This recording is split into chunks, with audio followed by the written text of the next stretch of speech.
Hello, everyone, and welcome to the second 2023 offseason Monday Mailbag. I'm Eric Brandt for Blazers Uprise, and got a lot of good questions again this week. If you're interested in leaving questions for future mailbags, look for that prompt on the community tab right here on Blazers Uprise.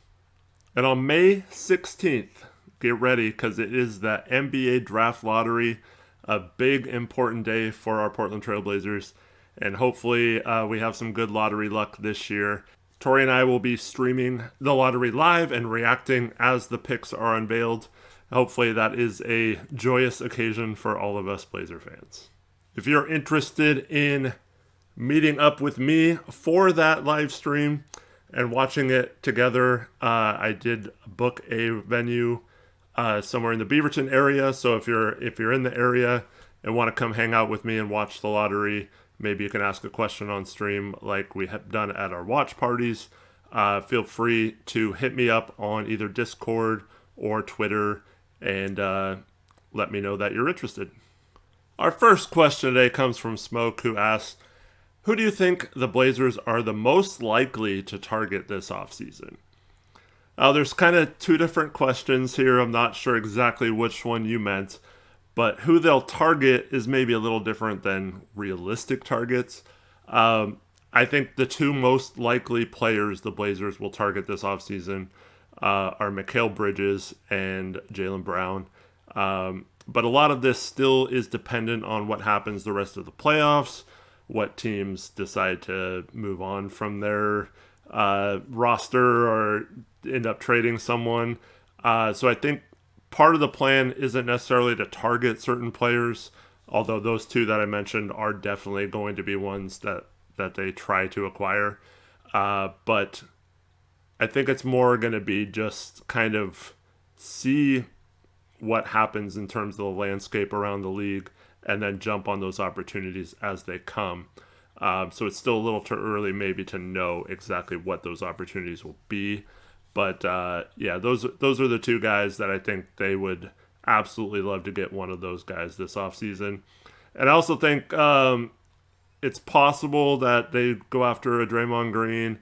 I know Dame loves Draymond, so I don't think he would be opposed to that.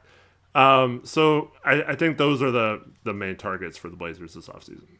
All right, next up we have Aeromancer, who asked a question about our mock offseason, which is starting here in a couple weeks. That's where members of the community, including Tori and myself, become the GM of each of the 30 teams in the NBA, and we follow all CBA rules and make trades and just kind of have some fun and go through free agency, have a draft and all that. So if you're interested in that kind of thing, we'll have some content around that coming up. Aeromancer asks, with the lead up to the 2023 mock offseason happening, who in your opinion were the best ran teams in the 2022 mock offseason? I didn't think you did a bad job, Aeromancer, so if you're looking for a compliment there, yeah, you were the Atlanta Hawks and you got Anthony Davis, kind of a weird trade by the Lakers, but I thought that was a pretty good move. I thought Reese did a good job with a tough team, an established team like the Celtics. It's always hard to make moves. But Reese added Jaden McDaniels and Gary Trent Jr., Alec Burks. I thought he did a really good job of adding depth and good quality pieces to that Celtics team. Let's see. I think Arshad did really well with the Houston Rockets. He added Markelle Fultz and then had a great draft getting Banchero, AJ Griffin, and Mark Williams, the three Duke players. So I thought he did a pretty good job with the Rockets. Who else did well? A lot of people didn't make a lot of moves or made some questionable moves. I thought Chase did a good job with the Utah Jazz. He ended up going in a completely different direction than the rebuilding or the teardown that they had in real life. He ended up keeping Donovan Mitchell and building around him with getting Siakam for Gobert. And he got Cam Johnson and a couple other good players. So he did a really nice job there. And yeah, I mean, there's a lot of people who did good if I don't name you. Oh, Chris S. I thought did a really good job with the Miami Heat. Also a tough team to make a ton of moves because you're kind of limited what you can do. But he ended up with Jeremy Grant. And I thought that was a really good move for the Heat. And then we got one other question about the mock off season real quick from Embarking Box, who was the Portland Trailblazers GM last year. And he asked, which team would you have rather gone into the season with, the mock off season Blazers or the Blazers post trade deadline? So he ended up keeping Josh Hart. He made some very interesting trades. He got like Gordon Hayward and PJ Washington, Nerlens Noel, drafted Ousmane Dieng after trading out of the 7th pick back to the 13th pick. So because of that, Gordon Hayward and PJ Washington and Ousmane Dieng versus Jeremy Grant and Shaden Sharp, I'm gonna take Sharp and Grant. Sorry, Sean. You did a great job, but yeah, I would have not traded back from that 7th pick unless I got someone really good for doing so. So the fact that you do not have Shaden Sharp on your team and the real Blazers do, I think sways it for me into the current team. Next up, we have Slick Mode, who asked, does Dame leave if we land the 9th pick? No, I don't think it's like that fragile. But anyways, they have a 0.6% chance of getting the 9th pick. It would require 4 of the 9 teams behind them to all 4 of them would have to move up. So it's very, very unlikely. It's not going to happen that they get the 9th pick. So it's not really a question they'll have to answer. But really, outside of the number 1 pick, it really just matters in terms of how valuable that pick is in a trade, because I'm pretty sure they're going to move it. So, of course, the 9th pick would be less valuable in a trade than even like the 5th, 6th, 7th pick, or, hopefully we're lucky and get one of those top 4 picks. But I don't think it really matters what pick we get for Dame. I think it just matters how we use that pick as an asset and what we get from it. All right, next up we have Eli Hanna, who asks, can you explain the CBA rules for sign-in trades? We have so few players under contract.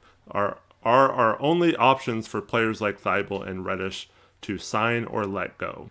So the way sign-in trades work is more organic, and so it just comes up in a situation. So like, let's just say Cam Reddish was an unrestricted free agent, and he went and it was a team that was over the cap that didn't have an exception or something, and they wanted to sign him, but they didn't have the cap space to do so. So then they would call Portland and be like, okay, we've agreed to a contract with Cam Reddish, but we don't have the cap space for him. Would you be willing to work out a sign and trade?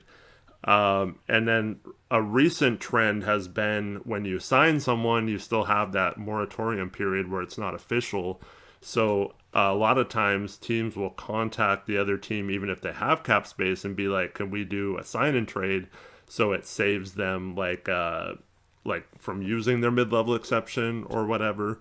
So you can get creative around it, but it first has to be the other team wanting to sign him and agreeing to sign him. Now, there's very rare cases like the Donovan Mitchell trade last year included Colin Sexton going over in a sign and trade. And that was, you could maybe make the argument, was Cleveland like talking to Utah, like sign this guy so we can make this trade complete and make the money work. But Utah would have had to like already been interested in Colin Sexton and wanting to sign him when those talks started. So, and then Colin Sexton in that case had to agree to the contract. You can't just trade a free agent without their consent. So if Colin Sexton said, no, I don't want to play in Utah, or I don't like that contract, then it blows up the whole thing. So first they have to agree to the money. The player has to want to go to that place and all that. That's why I never like planning on a sign and trade or like talking about sign and trades. Like the Kevin Durant when he left Golden State, like the Warriors were like, oh crap, we need to get something for him. And it just so happened that the Nets had a free agent that they weren't going to re-sign that was near the contract level of Kevin Durant. And so they signed D'Angelo Russell and ended up trading him later for Andrew Wiggins and a couple first round picks. And that ended up being a great move for them just to salvage that. But it wasn't like they were just going to trade for D'Angelo Russell. And like that would have happened if like the Nets didn't plan on doing that trade. So it just kind of came about organically. And that's how sign and trades work. So yeah, I never liked the people who are like, oh, Hassan Whiteside's a free agent. Let's sign and trade him for Kevin Love this summer. Because that's not how, like, it never really goes down that way. But players like Thibault and Reddish, like, those level players, you're probably are looking at a scenario where it's either sign them or let them walk. Because, like, they don't really have a lot of value in trade. And there's other players that teams can sign for that are similar in talent level.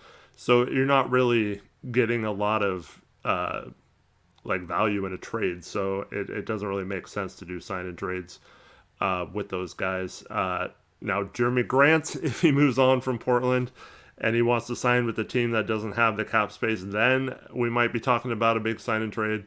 But if he resigns in Portland, it's a moot point. So yeah, it's just going to come down to if any of our free agents get any interest elsewhere. I would tend to believe that Jeremy Grant's really the only one that would be like a significant sign and trade if it happened. Next question is from Shai Sama, who asks, what are the options if the Blazers could keep everyone and just get some good role players for the bench? Who would you like to see? And like Westbrook, do you Blazers can afford him? No, it's a no for me on Westbrook. Yeah, I mean he's fine on some teams, but I just don't think he's the right fit. Blazers need more defensive-oriented players. They need some more shooting, and he provides really neither of those. So I would be out on Westbrook no matter what the cost was. In terms of options for good role players, there's going to be some players. Like Bruce Brown can become a free agent again this summer. He probably earned a lot of money with the way he played for Denver this year. But like players like that, like you just got to add him. And the Blazers should have probably added him and given him that contract that they gave Gary Payton II last year. Things are probably completely different this year because he played in, I believe, 80 of the 82 games or something like that. So that's someone I would definitely go after if he's available again. But they really need some size up front. And I don't think they're really going to go just the role player route, but there are some good players at the center position or big man depth. There's a couple of young bigs like Naz Reid and Paul Reed, who are both skilled bigs that can maybe have a breakout here in Portland. If you're talking about like smaller trades and not just free agency, I would definitely go after a guy like Dorian Finney-Smith on the Nets, assuming you can't get McHale. Just players like that who know their roles, because that was one thing in 2019 for the Blazers. They had several guys, whether it was Seth Curry, who was also a free agent this summer. Maybe they could go after him for some shooting off the bench, especially if they traded one of Ant or Sharp. But yeah, I want guys who know their role, don't try to do too much, but like can come in and be depended on.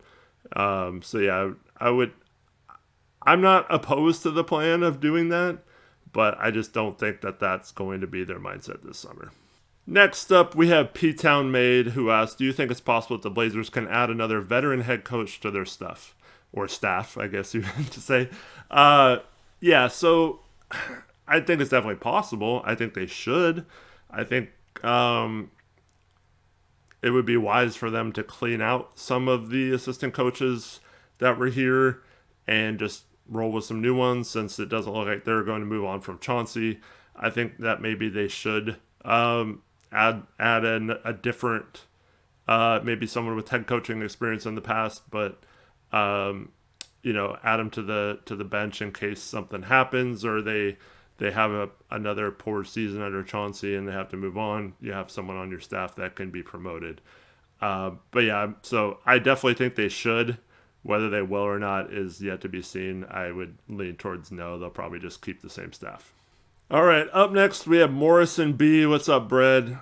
Yes. Okay, weird question, but bear with me. If Adam Silver offered you one pick between the first and second round of the draft in exchange for one of your toes, how many toes would you give up? The picks could be redeemable in any draft and would effectively be the 31st pick. The process would be painless, but you would be minus one toe plus one draft pick and could do it as many times as you'd like.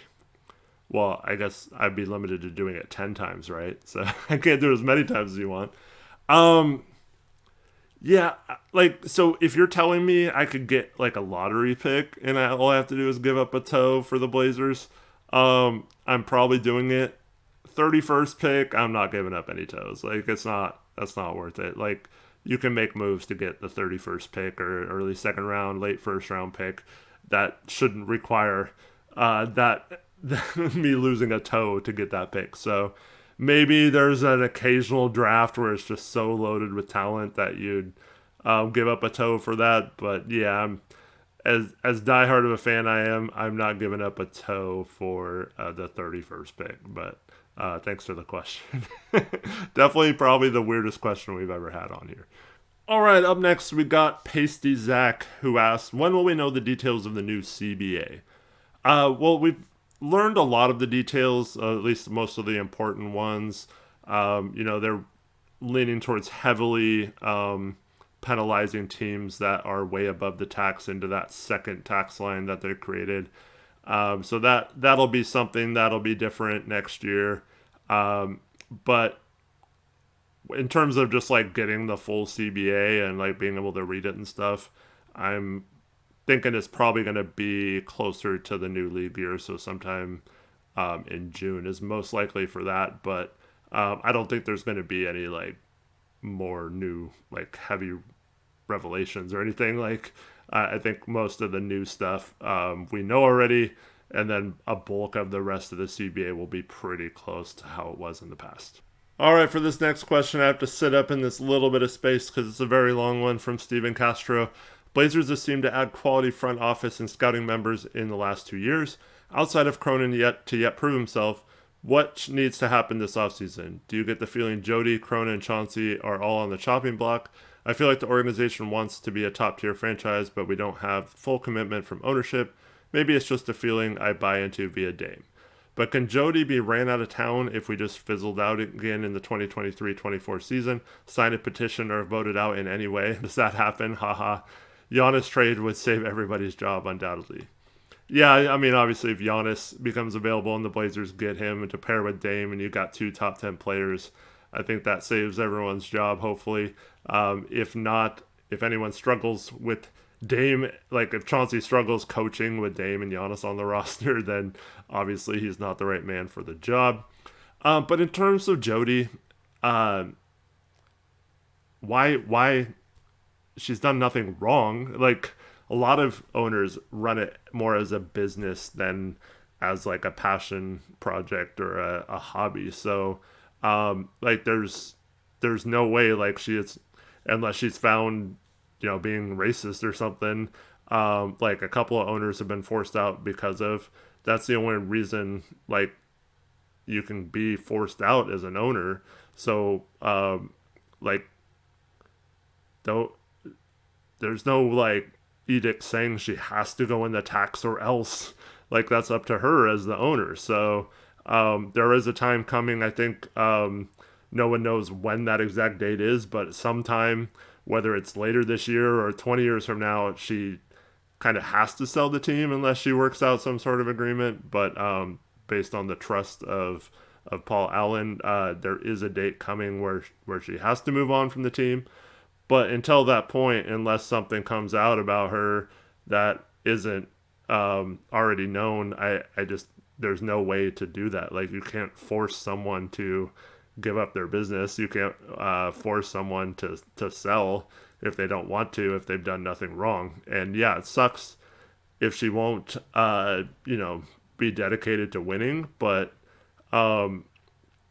like, she's no different than at least half the other owners in the NBA. Like, most of them try to avoid the tax and don't want to pay what it takes. They want to be just good enough to get a lot of fans and attendance and money, but not bad enough to where they start losing money. So, yeah, it's as frustrating as it can be sometimes. It's just there's no way to remove the owner short of a scandal. But in terms of Cronin and Chauncey, their jobs both should be on the line next year. If Cronin can't build at least somewhat of a good roster, a winning type roster around Dame, then like after like vowing that he will, obviously he's not good enough to keep his job, in my opinion. So if you can't get that done, you need to bring in someone who either can, or you need to move on from him for failing to do what he's been saying he was going to do. So, like, hopefully he gets it done this summer, and that's not the case. But yeah, I think he definitely has to prove something this summer. And then Chauncey, yeah, he's got 2 years left on his contract plus a third-year team option. So I think that's where some of that cheapness comes into play, because if the owner wasn't cheap, Chauncey would probably be gone, and they probably would bring in someone else. But for example, Quinn Snyder just signed with Atlanta during the season, and I believe he's making over $8 million as coach. So to fire Chauncey, you still have to pay him his contract for the next 2 years. And then if you want a good quality coach like that, you're paying another $8 million plus on top of that, most likely. So you're looking at a pretty expensive bill just to fire Chauncey. So I think they're going to give him at least one more year just to see. But if he struggles this year, I could definitely see them moving on from it.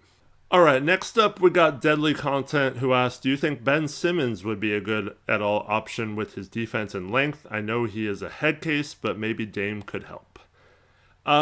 There's two things with your question. The first, in terms of Dame helping, Dame, I think, is sick of the people he has to fix or has to hope just magically get better or whatever.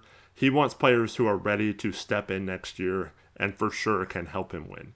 And so I don't think Ben Simmons qualifies as that. But even if he did, here's the problem with Ben Simmons and anyone making a huge salary. Okay, he makes like 37, 38 million this year or this coming season, and then the year after that he's still under contract for over 40 million. So how are you matching that in a trade? It's not like you can sign him for a minimum free agent. Now, if he gets bought out or something, yeah, sure, take a chance on Ben Simmons, offer him the mid-level exception or whatever. Like, yeah, go for it if you can get him for cheap. But the problem is when you have that kind of contract, basically you would have to include one of Anthony or Sharp just to make the contracts work to a trade. So if you're talking about Ben Simmons, who barely played last year, didn't play at all the year before, and then you're trying to hope that he's not a head case here and wants to play here and that Dame can fix him, and you're giving up one of Anthony and Sharp just to make the contracts work, and if it's Sharp, you have to give up also like Nurk and Nas and a bunch of other players too, which you also have to include a couple more players with Anthony as well. So I just think that's like way too much to both give up for someone who has been a problem the last few years with two teams now. And so, yeah, like get those guys for cheap on free agency and maybe they show you something, or maybe you can just have them on your bench. And if they want to help contribute, great. If not, you can just kind of move on with them, like maybe like Gary Payton last year. But yeah, for the most part, I'm not touching anyone that I have to trade any kind of good players for. All right, then we got Blevins Enthusiast with a question about Gary Harris. What do you think of Gary Harris as a trade target? He's a decent defender who shot 43% from three last year and has an easily matchable contract. Plus, he's the type of veteran that Dame would probably want. I have no problem with Gary Harris. He's a quality player, especially when he's healthy. He has had some issues with being injured a lot the last few years. But yeah, he's non-guaranteed next year, $13 million. So I'm assuming the Magic are going to pick that up based on how he played this year. So yeah, I'd expect him to be under contract. If you're talking about getting him for like Nas and Keon and Knox or something, but like I don't see why the Magic would do that. So I think it's a little harder to trade for him. But above all else, he's a guard. He's a shooting guard. So I'm not trading for anyone who's a guard unless, like I said earlier, like you're trading if you end up trading Anthony or Sharp or something, and you need some guard depth, then sure, go after a guy like that as long as it fits into the scale of what you're doing. But the problem then is there's not a lot of contracts on this team to match salary in a follow-up move. So if they make a big trade and get a star, it's going to be hard to add 13 million in salary on top of that. So I like Gary Harris, but I just don't think he's probably a good candidate unless for some reason Orlando doesn't pick up that 13 million and he's a free agent, and then maybe you can get him for cheap. But he'll probably have a lot of suitors and teams that are better fits for him being a guard. All right, then we got another one of those big long questions. This one's from Garrison Tyler, who says, "Hello, Eric. Hope you're doing well. I have a mailbag question for you. I hope you're doing well as well. Also, Garrison, thank you. Does Ant being on the roster next season affect the likelihood of May's return? If so, what are the chances Mays returns with or without Ant on the roster? I hope we retain May's services. He seems to have a great feel. Bare minimum, he looks like a rotation level guard. It would be much cheaper than Ant to retain. Thank you. Keep up the good work." I don't think Skylar Mays and Anthony Simons have anything to do with each other. I think whether Anthony's on the team or not, Mays could be back. I think if the Blazers are smart, they probably look into getting him as a cheap emergency point guard. I don't know if he's going to be a rotation level player next year. That's something that, in my opinion, what you want to do with players like this is have them on the roster, but have them in a position where they aren't in the rotation initially. If they earn their way into the rotation or play so well when given opportunities that they make it into the rotation and it's obvious, then great. Then you have extra depth that you weren't planning for. But what you want to have is guys like Skylar as like a third string point guard, because we had several stretches last year where either Dame or Ant missed games, and it would have been nice to have someone who could just run the offense and do some of the things that Mays showed at the end of the season. So I think what you want is him to be the third string point guard, and then he can play if you don't have Anthony or Dame for a stretch. But if those guys are healthy and we're winning games and stuff, then you also don't necessarily, he's not like so good you have to play him either. So I would be absolutely okay with keeping Mays for next year. I think he proved enough, but you also have to remember that it was tank time, which is a little easier to put up stats or whatever on bad teams. But he showed a lot of things that you'd want out of that third point guard position. And if they're going to run Anthony, if he's still on the team, back as the backup point guard with that second unit, I just don't think Mays necessarily has a spot in the rotation. But it's certainly likely that they pull off a big trade and need some depth, and Mays could slip into that as well. All right, our final question of this mailbag comes from Coleman Slice, who asks, "Who was your favorite non-star player from the 2000 to 2012 Blazer teams?" Okay, that's kind of a big era. Early on in that span, I was a big fan of Arvydas Sabonis. I guess he's probably a star, so I can't really say he was a non-star, but I was a big fan of Arvydas Sabonis. As the years went on, it was kind of hard to get behind most players from that team, because that includes the Jailblazers era.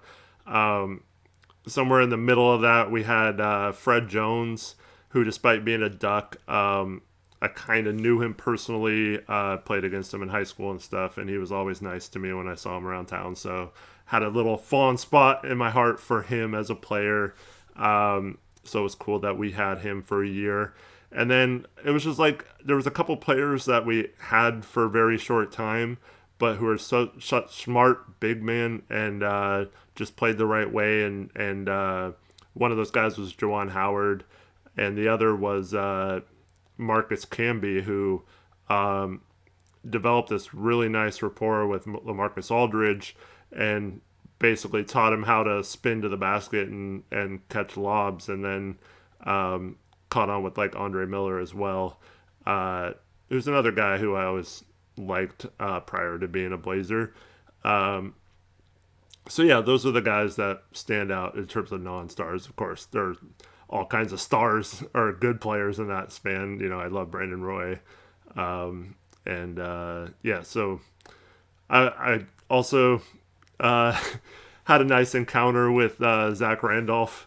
Unlike, some people didn't have the nicest encounters with him, but I had a really nice encounter with him. And so, like, I always was kind of fond of him as well. But, I mean, Zebo and Roy are probably more star players, right? So, but yeah, those other guys I mentioned were more, they just seem to play the game the right way. Camby and Juwan Howard, I really enjoyed watching them play.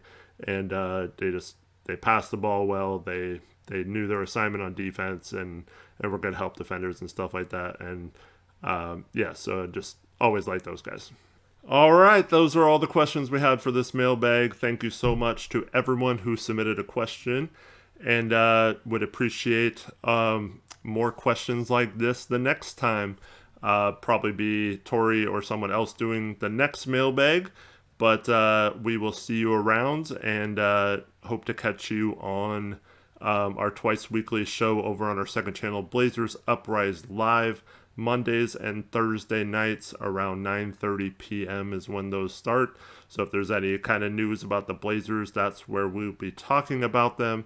And of course, we'll have videos all off season long on this channel. And then once again, May 16th, draft lottery. Let's hope for the Blazers to have some good luck. And hope to see you on that live stream or even in person if you want to join me out in the Beaverton area. And until next time, thank you so much for watching this video. Appreciate all of you. Peace out. Go Blazers.